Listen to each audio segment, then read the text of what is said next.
তখন আমার বয়স ৩২। প্রেমের সময় অভিনয়ের ফাঁকে টুকটাক চুম ছাড়া আমাদের মধ্যে আর কিছুই হয়নি।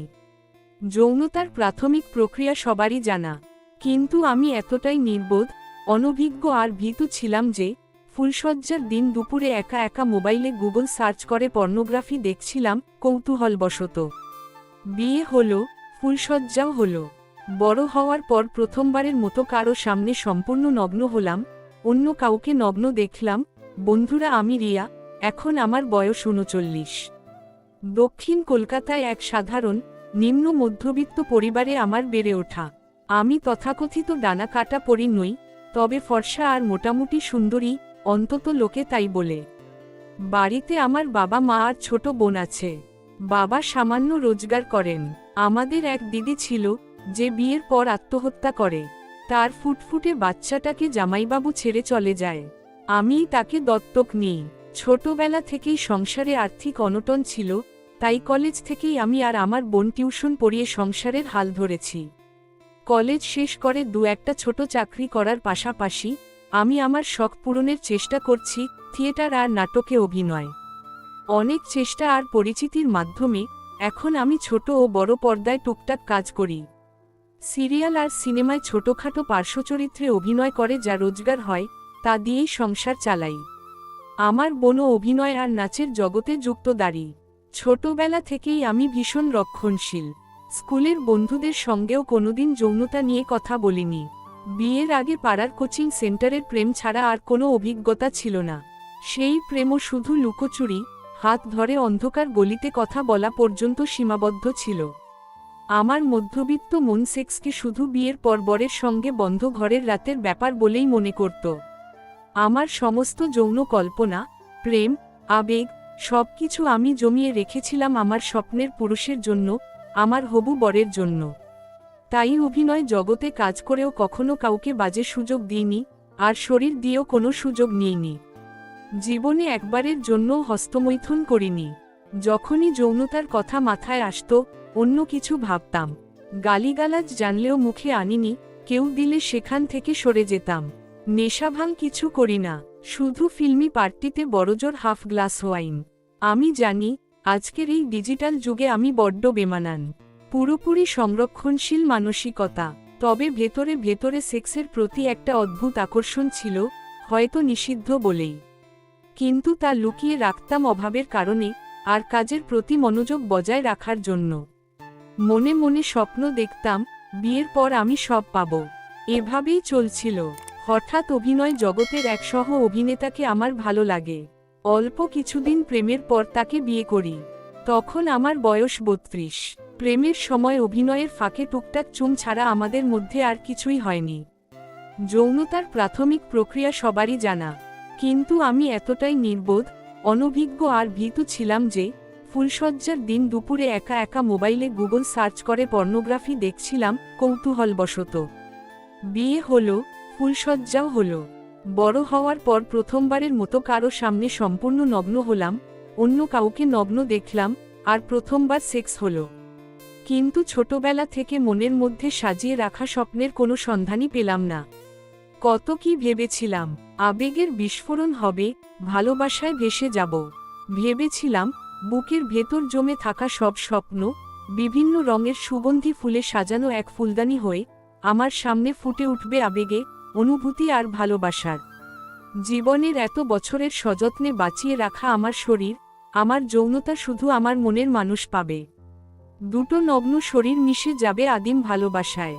ভেবেছিলাম আমার শরীরের প্রতিটি বাঁকে লুকিয়ে থাকা কামনার লাভাস্রোত সে খুঁজে নেবে।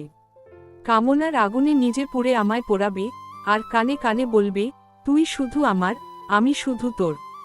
কিন্তু কোথায় কি, যে ছেলেটা এতদিন ভালোবাসি ভালোবাসি বলতো, সে যেন কেমন অনুভূতিহীন এক অদৃশ্য রিমোট চালিত যন্ত্র।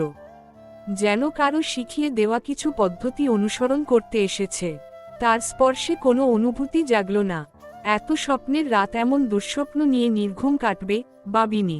আমি তো ওর টাকা দেখে ওকে বিয়ে করিনি। ও বিশাল সুদর্শন পুরুষও নয়, উচ্চশিক্ষিত নয়। ওর আয় আমার থেকেও কম।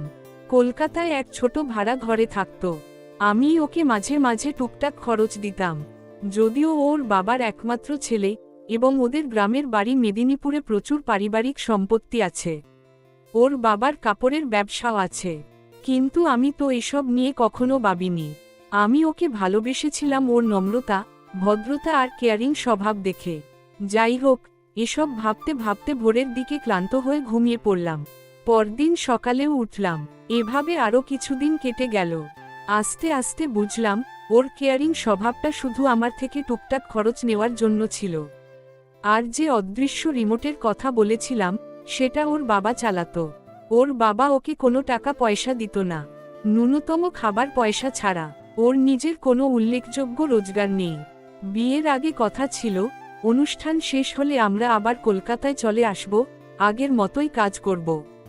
কিন্তু আমি বন্দী হয়ে গেলাম, কারণ ওর বাবার কথা অনুযায়ী ওদের বাড়ির বউ বাইরে কাজ করতে পারবে না। অন্য পুরুষ অভিনেতাদের সঙ্গে অভিনয় তো একদমই নয়। ওর বাবার কথা, ঘরের বউ শুধু রান্না করবে, বাচ্চা জন্ম দেবে। আর বাড়ির কোনো পুরুষ বেশি বউ ভক্ত হতে পারবে না। বেশি হলে পারিবারিক সম্পত্তি থেকে বঞ্চিত হবে, যা ওর বোনেরা পাবে। ধীরে ধীরে আবিষ্কার করলাম আমার ভালোবাসার স্বপ্নের পুরুষ আসলে একজন মেরুদণ্ডহীন, অর্থলোভী কাপুরুষ।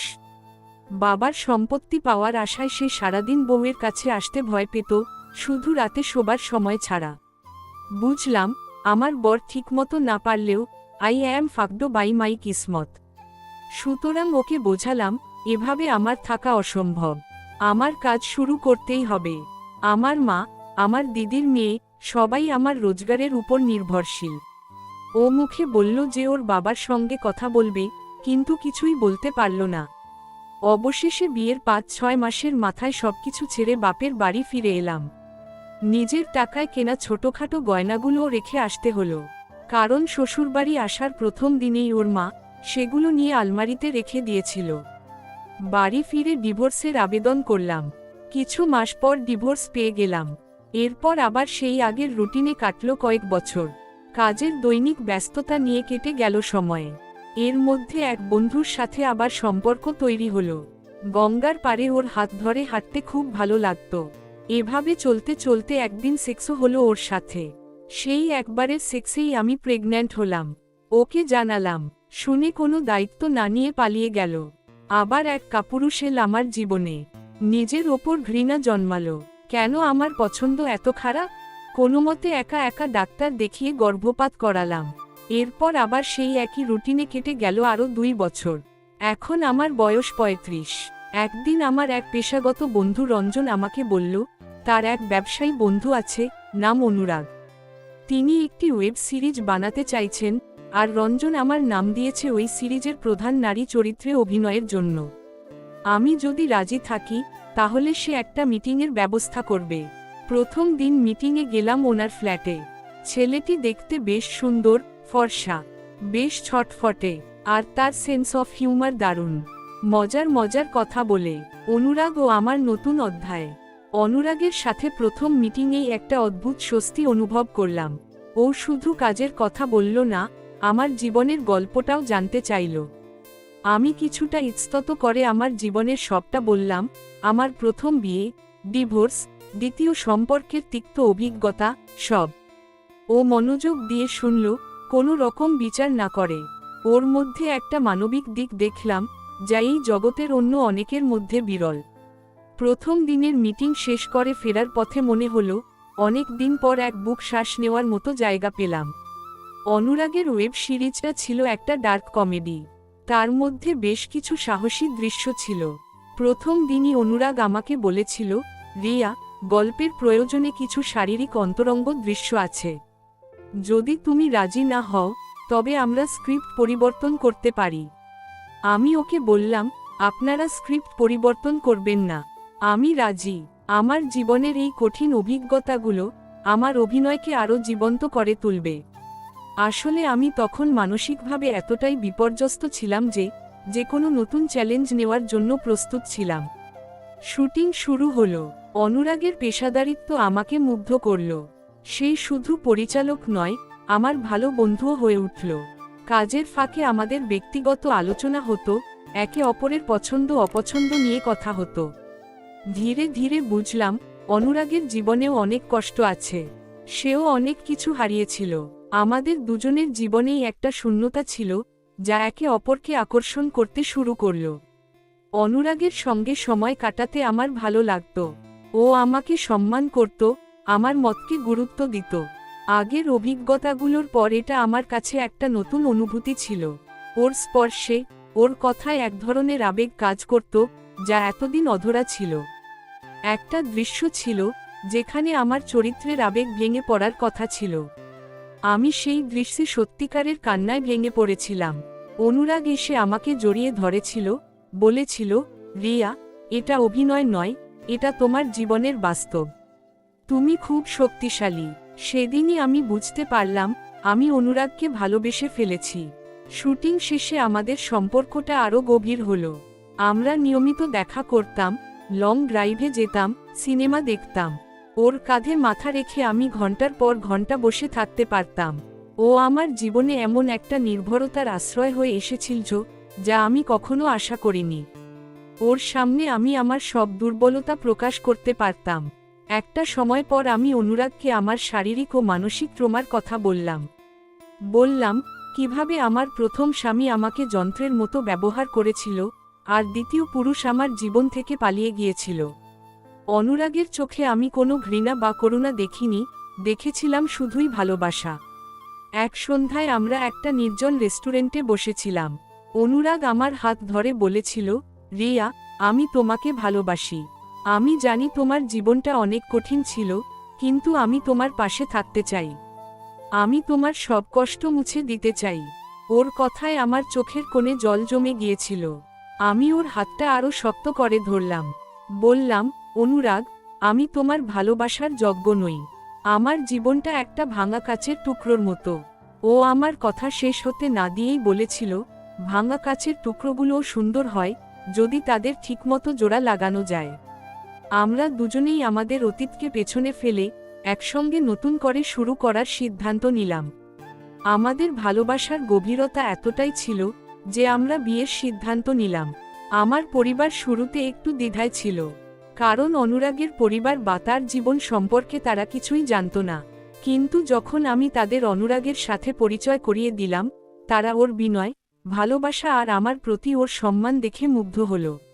আমাদের বিয়ে হলো। এটি ছিল একেবারে ছোটখাটো একটি অনুষ্ঠান, শুধু আমাদের ঘনিষ্ঠ বন্ধুদের নিয়ে। বিয়ের রাতে যখন আমরা একা হলাম, আমি অনেক নার্ভাস ছিলাম। অনুরাগের কাছে আমি আমার ভয় প্রকাশ করলাম। সে আমার মাথায় হাত বুলিয়ে দিয়ে বলল, রিয়া, কোনো ভয় নেই। এটা আমাদের রাত, এটা তোমার শরীর, তোমার ইচ্ছে, কোনো চাপ নেই। তারপর ও আমাকে নিজের কাছে টেনে নিল। ধীরে ধীরে, খুব ভালোবাসার সাথে ও আমাকে স্পর্শ করল। আমি ওর হাতের স্পর্শে কোনো যন্ত্রণা বা ভয় অনুভব করিনি, বরং একটা অদ্ভুত শান্তি আর আনন্দ অনুভব করছিলাম।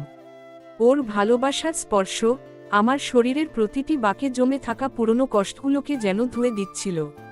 সেদিন রাতে আমি প্রথম বুঝলাম, সেক্স শুধু শারীরিক মিলন নয়, এটি দুটি মনের, দুটি আত্মার মিলন।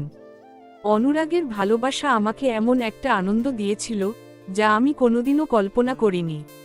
আমাদের ভালোবাসা দিনের পর দিন আরও গভীর হতে লাগল। আমরা একে অপরের স্বপ্ন পূরণের জন্য একে অপরকে সাহায্য করতাম। আমি অভিনয় করতাম, আর অনুরাগ আমার প্রতিটি পদক্ষেপকে সমর্থন করত। আমি আমার অতীতের সব যন্ত্রণা ভুলে গিয়েছিলাম। আমি একজন পরিপূর্ণ নারী হিসেবে বাঁচতে শুরু করেছিলাম। আজ আমার বয়স ৩৯। আমি একজন সফল অভিনেত্রী। আমার জীবন আমার নিজের হাতে গড়া। আমার পাশে আছে আমার ভালোবাসা, আমার স্বামী অনুরাগ, আর আছে আমার ছোট মেয়েটা, যে আমার সব। আমি যখনই আয়নার সামনে দাঁড়াই, নিজেকে বলি, রিয়া, তুমি অনেক কিছু হারিয়েছ, কিন্তু তুমি একজন যোদ্ধা। তুমি ভালোবাসতে শিখেছ, ভালোবাসা পেতে শিখেছ। তোমার জীবনটা একটা পূর্ণতা পেয়েছে। অনুরাগ আমাকে জীবনের সবচেয়ে বড় উপহারটা দিয়েছে, ভালোবাসার এক অন্তরিক্ষ, যেখানে কোনো ভয় নেই, শুধু আছে ভালোবাসা। আর আছে আমাদের দুজনের স্বপ্নের এক নতুন পৃথিবী।